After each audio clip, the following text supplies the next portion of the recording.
సైజులు కూడా మొత్తం మంచి సైజులు పడ్డాయి, పెద్ద పెద్ద చేపలు పడ్డాయి. ఎక్కువగా రెస్టారెంట్లో ఫ్రైకి కానీ కూరకు కానీ ఎక్కువగా ఇలాంటి చేపలనే తీసుకుంటారనమాట. ఎందుకంటే వాళ్ళకి కొంచెం రేట్ తక్కువగా వస్తాయి, రేట్ ఎక్కువగా అమ్ముకోవచ్చు, వాళ్ళు అమ్ముకోవడానికి ఈజీగా ఉంటుంది అనమాట వాళ్ళకి అనమాట. ఎందుకంటే ఈ చేప ముక్క గట్టిగా ఉంటుంది, ఫ్రైకి అయితే చాలా బాగుంటుంది. ఎక్కువగా భోజనాలు పెట్టుకునేటప్పుడు కూడా ఫ్రైకి, భోజనాల్లో కూడా ఫ్రై ముక్కలకి ఈ చేపనే వాడతారు. ముక్క గట్టిగా ఉంటుంది అనమాట. ఉడికిన తర్వాత కూడా చాలా ఫ్రెష్గా ముక్క ఎలా కట్ చేసామో అలాగే ఉంటుంది. అందువల్ల ఎక్కువగా గురక చేపలనే వాడతారు. టేస్ట్ కూడా చాలా బాగుంటుంది అనమాట, ఫ్రైకి కానీ కూరకు కానీ.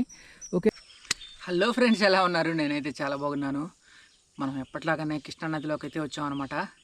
నా వెనక చూస్తున్నారు మొత్తం అడవి ప్రాంతం, అడవి అసలు పెద్ద పెద్ద గోతులు అన్నమాట. పెద్ద పెద్ద బావిలు, గోతులు, కంప, పెద్ద పెద్ద చెట్లు, అసలు కనీసం పాములు, ఉడుములు, ముసళ్ళు కూడా తిరిగే ప్రాంతం అన్నమాట ఇది. ఈ ప్రాంతంలో నేను ఐరన్ బుట్టలు పెట్టాను. చూద్దాం ఈ ఏరియాలో మనకి చేపలు ఎలా పడతాయో చూద్దామని పెట్టాను. అయితే ఎక్కువగా మనం కృష్ణానదిలో ఐరన్ బుట్టలు అయితే పెడతా ఉంటాను. ఐరన్ బుట్టల్లో ఎక్కువగా చేపలు, గురక చేపలు అయితే పడతా ఉంటాయి. చిప్పలు అంటారు, గురకలు అంటారు, పాపిడాలు అంటారు. వాటిని రకరకాలుగా ఆ ప్రాంతాన్ని బట్టి, ఆ ఏరియాని బట్టి పిలుస్తూ ఉంటారు. అయితే ఎక్కువగా మన బుట్టల్లో ఐరన్ బుట్టల్లో ఎక్కువగా గురక చేపలు అయితే పడతా ఉంటాయి. ఆ గురక చేపలను తినడానికి ఒక్కోసారి వాలుగ చేపలు, కొరమేను చేపలు, పూమేన్లు, ఇట్లా రకరకాల చేపలు అయితే ఎక్కుతూ ఉంటాయి అన్నమాట. మ్యాక్సిమం అన్ని రకాల చేపలు అయితే మన ఐరన్ బుట్టల్లోకి అయితే ఎక్కుతున్నాయి. చూద్దాం ఈరోజు మన బుట్టల్లో ఏమేమి చేపలు పడ్డాయి, ఎలాంటి చేపలు పడ్డాయో చూద్దాం. వీడియో చివరి వరకు చూడండి. ఎందుకంటే అసలు మన బుట్టల్లో మొత్తం ఎన్ని చేపలు పడ్డాయి, ఎన్ని రకాల చేపలు పడ్డాయి అనేది లాస్ట్లో అయితే మీకైతే చూపిస్తాను. కొత్తగా నా ఛానల్ చూస్తున్న వారైతే మాత్రం సబ్స్క్రైబ్ చేసుకోండి. పక్కనే బెల్ ఐకాన్ ఉంటుంది, ప్రెస్ చేసుకోండి. ఆల్ అని ప్రెస్ చేసుకుంటే నేను పెట్టే ప్రతి వీడియో మీకు వస్తుంది. నా ఛానల్లో కృష్ణానదిలో చేపలు పడుతున్నప్పుడు అంటే గాలాలు కట్టకుండా లేదా వలలు వేయకుండా చేపలు సింపుల్గా ఎలా పట్టాలనేది నా వీడియోలో ఉంటుందన్నమాట. ఓకే, మనం లేట్ చేయకుండా ఒక్కొక్క బుట్ట తీసుకుంటూ వెళ్ళిపోదాం. ఒక్కొక్క బుట్ట అయితే అసలు లేపలేము, అన్ని చేపలు ఉంటాయి. ఒక్కొక్క బుట్ట అయితే సింపుల్గా లేచిద్ది, అంటే 1-2 చేపలే ఉంటాయి. ఒక్కొక్క బుట్టలో చేపలే ఉండవు అసలు. చూద్దాం మన బుట్టల్లో అసలు ఎలాంటి చేపలు ఎక్కాయో, ఏమేమి చేపలు ఎక్కాయో చూద్దాం. అసలు చెట్టల్లో నుంచి, కంపల నుంచి, అడవిలో నుంచి వెళ్ళాలి ఇప్పుడు. చాలా జాగ్రత్తగా వెళ్దాం. ఓకే, చూస్తూనే ఉండండి.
బుట్టలు అయితే తీయటం అయిపోయాయి అనమాట. కానీ ఈరోజు చేపలు అయితే చాలా చాలా తక్కువగా పడ్డాయి. ఎందుకంటే కృష్ణానదిలో నీళ్ళు అయితే కొంచెం తగ్గించాడనమాట పైనుంచి. మరి వర్షాలు తెలంగాణ అటు వర్షాలు పడుతున్నట్టున్నాయి. గేట్లు అయితే సాగర్ గేట్లు అయితే ఎత్తినట్టున్నాడు. అందుకనే నీళ్ళు అయితే కొంచెం తగ్గాయి అనమాట. ముందుగానే పులిచింత ప్రాజెక్ట్ గేట్లు అయితే ముందుగానే ఎత్తుతాడు కాబట్టి కొంచెం నీళ్ళు అయితే తగ్గాయి. ఓకే, చూద్దాం. కృష్ణానదిలో చేపలు పడుతున్నప్పుడు నాకు పడిన చేపల గురించి అయితే మీతో పంచుకుంటున్నాను. నా ఛానల్ అయితే సబ్స్క్రైబ్ చేసుకోండి. ఈరోజు నాకు పడిన చేపల గురించి అయితే మీతో పంచుకుంటున్నాను. ఎక్కువగా మనం ఐరన్ బుట్టలు ఇలాంటి కంప గడ్డి చెత్త చెదారం అది మొత్తం ఆ అడవిలో చట్టల్లో పెట్టానన్నమాట. ఇప్పటి వరకు చూశారు బుట్టలు ఎలా ఎలా తీశాను అనేది. ఎక్కువగా ఇలాంటి కంప చెత్త చెదారం లాంటి ప్లేస్లో పెట్టాలి. ఎందుకంటే ఎక్కువ గురక చేప కంపల్లోనే తిరుగుతూ ఉంటుంది. ఈరోజు నాకు పడిన చేపల గురించి అయితే మీకైతే చూపిస్తాను. ఎక్కువగా గురక చేపలు పడ్డాయి. ఈరోజు కనీసం ఒక వాలకి చేప కానీ కొరమేను కానీ పూమేను కానీ అసలు ఎలాంటి చేప పడలేదు. గురక చేపలోనే రకాలు పడ్డాయి అనమాట. అంటే చుక్క చేప అంటారు దీన్ని, నాటు గురక అంటారు, చుక్క చేప కూడా అంటారు దీన్ని. ఈ రెండు రకాలు అయితే ఇంక మిగతా అన్నీ కూడా అసలు గురకలే పడ్డాయి అనమాట. గురక సైజులు కూడా మొత్తం మంచి సైజులు పడ్డాయి. పెద్ద పెద్ద చేపలు పడ్డాయి. ఎక్కువగా రెస్టారెంట్లో ఫ్రైకి కానీ కూరకు కానీ ఎక్కువగా ఇలాంటి చేపలని తీసుకుంటారనమాట. ఎందుకంటే వాళ్ళకి కొంచెం రేటు తక్కువగా వస్తాయి. రేట్ ఎక్కువగా అమ్ముకోవచ్చు, వాళ్ళు అమ్ముకోవడానికి ఈజీగా ఉంటుంది అనమాట వాళ్ళకి. అలాగే షాపులు బడ్డీ కుట్లు మామూలుగా చేప ఫ్రైలు కానీ చేప ముక్కలు ఇట్లా అమ్ముతారు కదా, అవి కూడా ఎక్కువగా ఇలాంటి గురక చేపలనే తీసుకుంటారు అనమాట. ఎందుకంటే ఈ చేప ముక్క గట్టిగా ఉంటుంది, ఫ్రైకి అయితే చాలా బాగుంటుంది. ఎక్కువగా భోజనాలు పెట్టుకునేటప్పుడు కూడా భోజనాల్లో కూడా ఫ్రై ముక్కలకి ఈ చేపనే వాడతారు. ముక్క గట్టిగా ఉంటుంది అనమాట. ఉడికిన తర్వాత కూడా చాలా ఫ్రెష్గా ముక్క ఎలా కట్ చేసామో అలాగే ఉంటుంది. అందువల్ల ఎక్కువగా గురక చేపలనే వాడతారు. టేస్ట్ కూడా చాలా బాగుంటుంది అనమాట, ఫ్రైకి కానీ కూరకు కానీ. ఓకే, కృష్ణానదిలో చేపలు పడుతున్నప్పుడు నాకు పడిన చేపల గురించి అయితే మీతో పంచుకుంటున్నాను. నా ఛానల్ అయితే సబ్స్క్రైబ్ చేసుకోండి. మరొక కొత్త వీడియోతో మరలా మనం కలుసుకుందాం. అంతవరకు సెలవు, నమస్కారం.